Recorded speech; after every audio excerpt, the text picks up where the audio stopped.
إن الحمد لله نحمده ونستعينه ونستغفره ونعوذ بالله من شرور أنفسنا ومن سيئات أعمالنا من يهده الله فلا مضل له ومن يضلل فلا هادي له أشهد أن لا إله إلا الله وحده لا شريك له وأشهد أن محمدًا عبده ورسوله صلى الله عليه وعلى آله وأصحابه الذين كانوا يهدون بالحق وبه يعدلون وسلم تسليمًا كثيرًا إلى يوم يبعثون يا أيها الذين آمنوا اتقوا الله حق تقاته ولا تموتن إلا وأنتم مسلمون يا أيها الناس اتقوا ربكم الذي خلقكم من نفس واحدة وخلق منها زوجها وبث منهما رجالا كثيرا ونساء واتقوا الله الذي تساءلون به والأرحام إن الله كان عليكم رقيبا يا أيها الذين آمنوا اتقوا الله وقولوا قولا سديدا يصلح لكم أعمالكم ويغفر لكم ذنوبكم ومن يطع الله ورسوله فقد فاز فوزا عظيما أما بعد فإن أصدق الحديث كتاب الله وخير الهدي هدي محمد صلى الله عليه وسلم وشر الأمور محدثاتها وكل محدثات بدعة وكل بدعة ضلالة وكل ضلالة في النار. Dear respected brothers, if you were to look into the lives of the Anbiya and the Rusul, the prophets and the messengers who were sent by Allah subhanahu wa ta'ala, you would find one key consistent message. One message that was consistent, bringing our attention towards a great day that each and every one of us will face. A day everyone sitting here will have to encounter. A day that everyone who set foot on this planet from the beginning to the end will have to face. A day that will be equivalent to 50,000 years. يوم عظيم يوم يقوم الناس لرب العالمين. The great day where mankind will stand in front of their Lord Allah subhanahu wa ta'ala. This was the consistent message that every prophet would forewarn their nation. That your time is limited in the dunya. And whatever you do, your actions, your a'mal, you will see them on the day of judgment. Just the mere thought of this makes us panic. The mere thought that you and I will be in such a situation where the sun will be brought so close that many of us will be intoxicated with fear, khawf. We'll be panicking, but there will be nowhere to run. We will see this day. We will witness this day. Negation or denying this day is an act of disbelief. This is a fundamental pillar of our Islam, our religion. That day will be difficult. There will be no one who will be able to aid us and assist us on that day.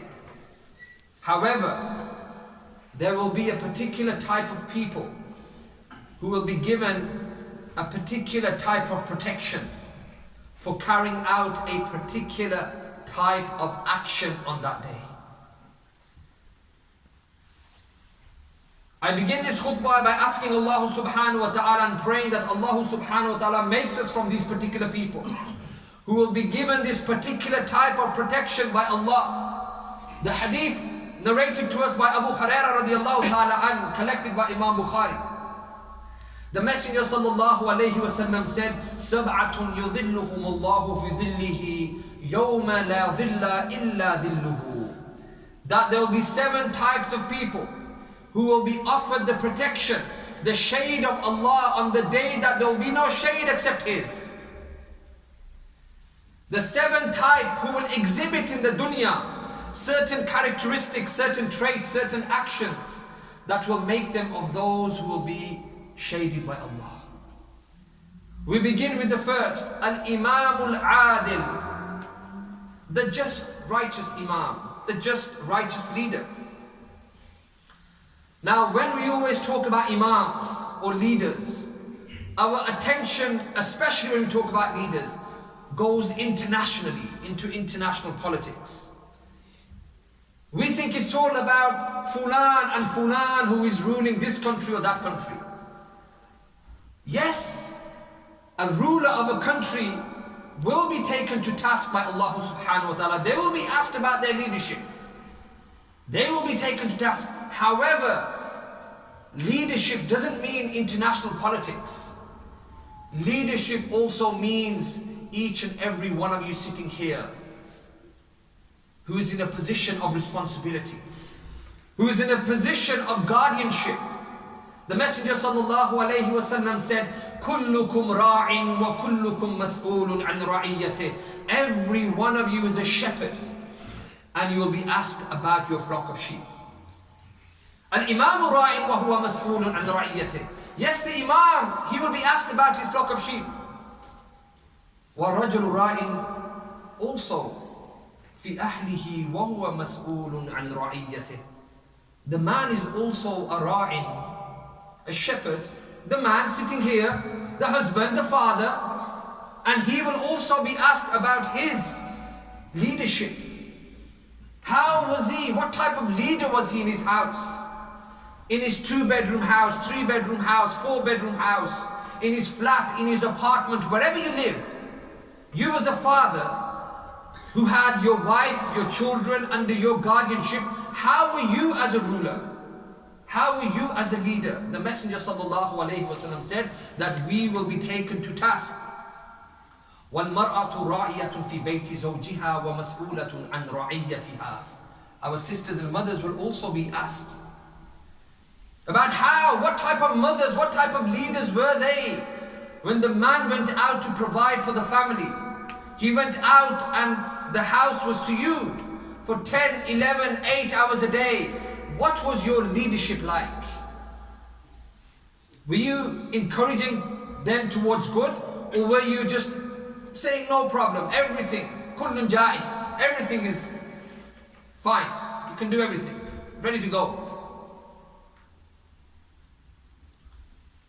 Also, we have people who come in the first category, who may be people who, because of their positions at work or society, they will also be people who are considered imams.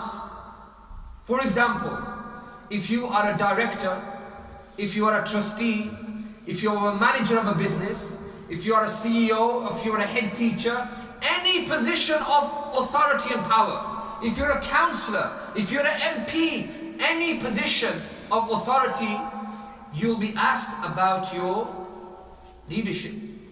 Inna Allah ya'muru bil adl. Allah commands us to be just in our dealings.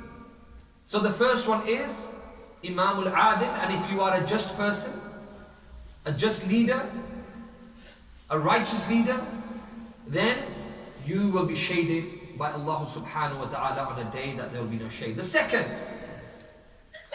Shabun nasha' fi ibadati rabbih. The youth who dedicates his time, his youth, his passion, his energy, his nashat in the path of Allah subhanahu wa ta'ala. And Islamically, youth isn't from the age of 12 to 18 and that's it. No, Islamically, you are still considered a person from the youth up until the age of 40. So if you're 30 and you're 25 and you're 20, you're sitting here, you still have a role to play. That person will be shaded by Allah who gives their time in the path of Allah. Who has this ability now as they're young, they have the energy, they have the intellect, they have the faculty of learning, the logic, everything is there at the peak optimum level. How are you giving this back in the path of Allah? It's too late when you become 50 and 60 and then you find a nice spot in the masjid next to the radiator But what about your prime time when you were 20 and 30 and 40? How are you giving your time in the path of Allah subhanahu wa ta'ala? If you are a person who is dedicating their youth in the path of Allah, then you have glad tidings. If Allah accepts your actions, then you could be a person who is shaded by Allah on the day that there will be no shade. The third person, رَجُلٌ قَلْبُهُ مُعَلَّقٌ فِي الْمَسَاجِدِ. A man whose heart is connected to the masjid. A man who could be sitting here right now, loving the fact that he is in the masjid.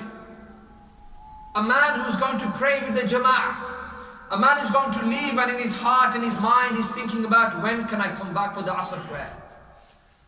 A man who's going to pray his Asr prayer, and then as he leaves his heart becomes heavy.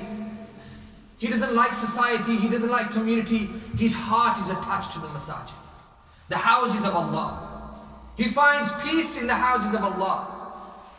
He doesn't get distracted by the dunya, the shopping centers, the malls. He loves to be in the masjid.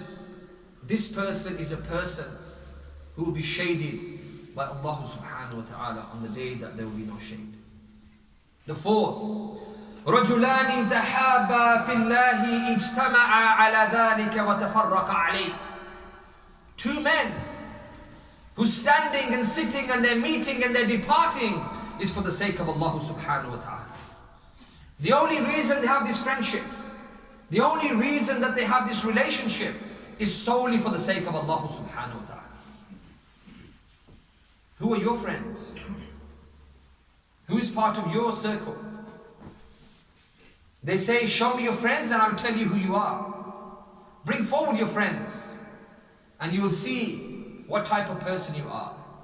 If you have friends who are pushing you and pulling you towards the wrong things in society, then you will have a very difficult day on the Day of Judgment. Pick your friends wisely. That is why the Messenger sallallahu alayhi wasallam said, الرجل على دين خليله فلينظر أحدكم من يخالف. That the man will be on the religion of his friends. The company you keep will reflect on you. The society that you're around, you will be a person like that. If you are next to people who are calling you towards criminality and drugs and music and all the things, and this will rub off on you and you will become like them. There's an authentic narration where a man is going to see his friend who he loves for the sake of Allah. The man is pious, his friend is pious. Allah subhanahu wa ta'ala sends down an angel in the form of a man. The angel greets the man who is going to visit his friend and he says, where are you going? He said, I'm going to go and see my friend Fulan Fulan. He lives in this particular town, village, I'm going to see him. He said, why are you going to see him? Does he owe you any money? Is it for business? Is there anything else that you're going to see him? Are you going to have any sports, recreation, whatever it is? What's your amusement? What's the purpose of you going to visit him? He said, Wallahi, I love to visit him because I love him for the sake of Allah. When I sit with him, I remember Allah. When we talk in our majalis and our gatherings, we remember Allah. We talk about khair. We don't talk about shar. We do good things, and wallahi, my heart is connected to him. I love him and I'm going to go and see him. The angel says, and the angel is in the form of a man, that I have been sent by Allah subhanahu wa ta'ala, and Allah has also told me to tell you that the same way you love this man for the sake of Allah, Allah also loves you in the same manner. If you want Allah to love you, look at the friends that you keep. Look at the society that you're around. If you want the love of Allah to come into your life, then pick good people. People who are praying, people who have the correct manners and the akhlaq, people who call you towards Allah and they remind you of Allah. And the fifth one, before I conclude the first half of the khutbah, رجل طلبته امرأة ذات منصب وجمال فقال إني أخاف الله. A man who is in a situation who's in a position where a woman of beauty, a woman of status, a woman of wealth or whatever, she presents herself to him. She says, no one else is here. I admire you. Nobody's going to know. And he says, what? Inni akhafullah. I fear Allah. Just like Yusuf alayhi salam. He wants to leave. He can't do anything. He is fearful of Allah. That person in that predicament, that situation, will be a person who will be shaded by Allah. Something for us to think about, especially when we live in today's society, when connection or communication with the opposite gender is so easy now, where people are falling into evil crimes and evil sins. If you truly want to be shaded by Allah subhanahu wa ta'ala, then be of that man, that category, the fifth one, who says no because he fears Allah. I pray Allah subhanahu wa ta'ala allows us to be of the first five. I'll mention the last two in the last part of the khutbah. أقول قولي هذا واستغفر الله لي ولكم ولسائر المسلمين فاستغفروه إنه هو الغفور الرحيم.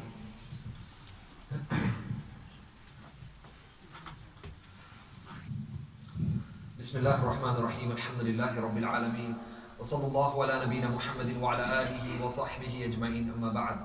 The sixth one is رجل تصدق أخفى حتى لا تعلم شماله ما تنفق يمينه. A man who gives charity in such a way that his left hand doesn't know what his right hand has given. He gives fearing Allah.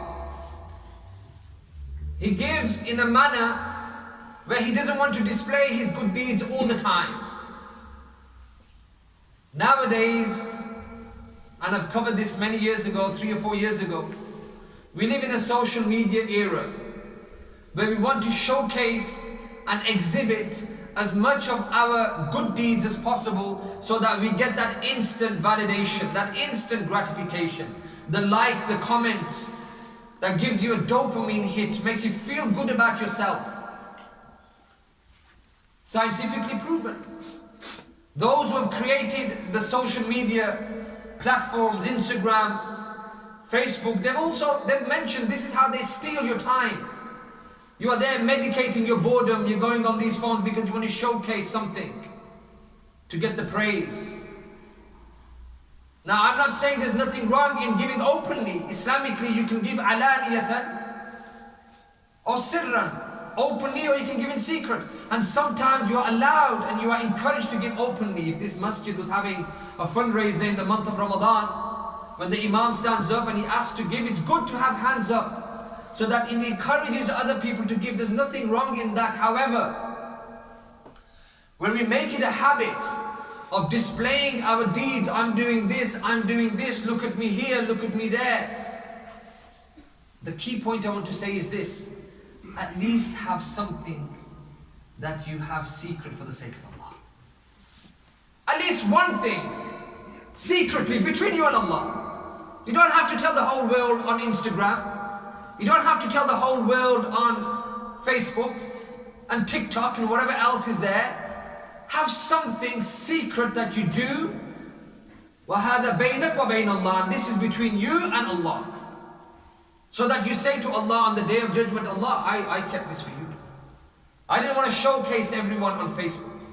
You know, we have examples of the Sahaba. You have Abu Bakr and Umar radiallahu ta'ala anhuma. He used to follow him. He used to follow Umar used to follow Abu Bakr in the morning after Fajr, and he's thinking, where's this guy going? And on one occasion he follows him and he sees him going through the alleyways in the morning and through these very tight alleyways, and then he enters a house and he goes into this house. He's thinking, what's going on here?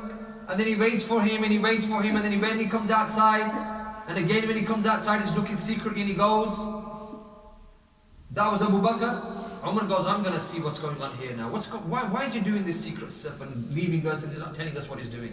So he goes to the house where Abu Bakr came out of, and some of the narrations mention that when he knocks on the door, a voice calls out as a lady, and the lady says, come on in, I I can't open the door, I can't help you here, just come on in, whoever it is.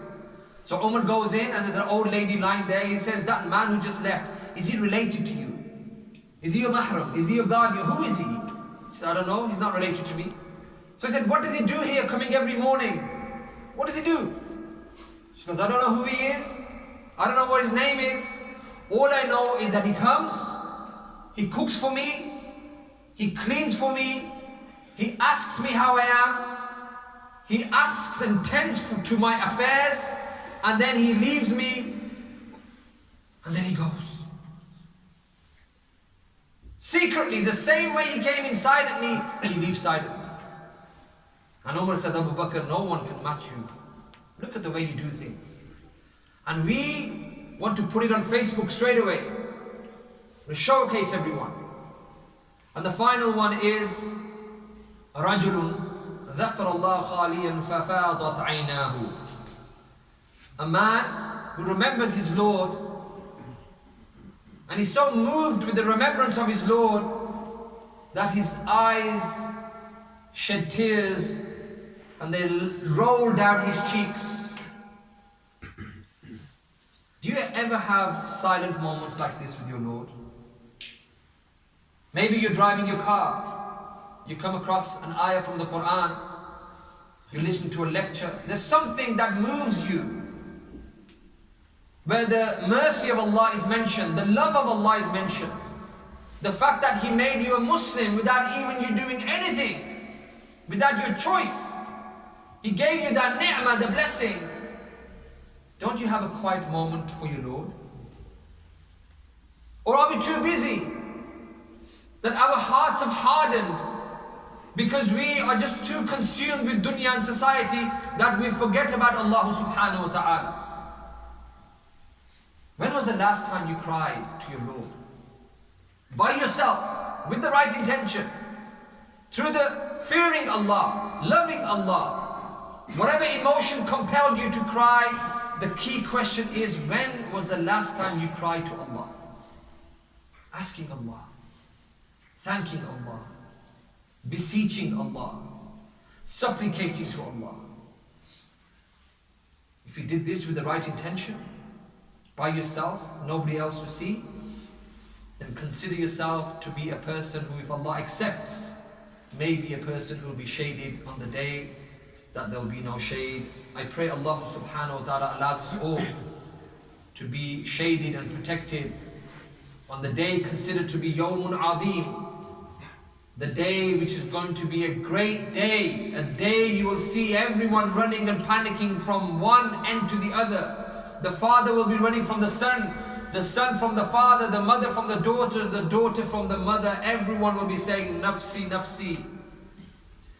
On that day, the protection that will be given will be to 7 types of people. I ask Allah subhanahu wa ta'ala to make us all of at least one of those categories.